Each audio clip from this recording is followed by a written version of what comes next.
tout dépend de la presse d'opinion. Si on n'est pas d'accord avec, il y a parfois des difficultés à la comprendre.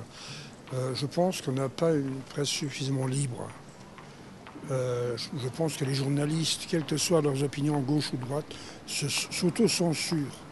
Et d'autre part, et là c'est une critique une autre critique vis-à-vis de la presse, je ne sais pas si c'est exclusivement français, mais en tout cas, j'ai tendance à penser qu'autant que dans les années 58, les années de Gaulle, il y avait une censure contre la presse, aujourd'hui, parfois, j'ai le sentiment que la presse, contre certaines opinions, censure elle-même.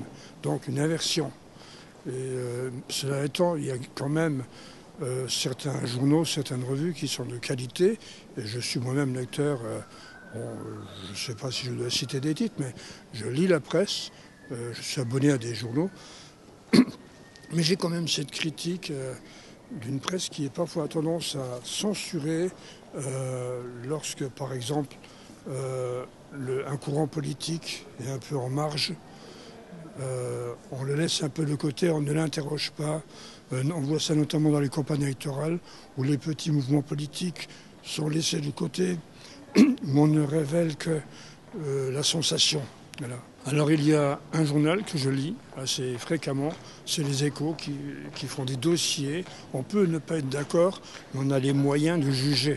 Parce que les éléments qu'ils donnent me permettent, en tout cas pour ce qui me concerne, me permettent de faire mon opinion. Voilà, or c'est le but, c'est pas savoir ce que pense le voisin de palier, c'est ce qu'on pense soi-même. Donc il y a de la presse économique, je trouve que finalement, curieusement,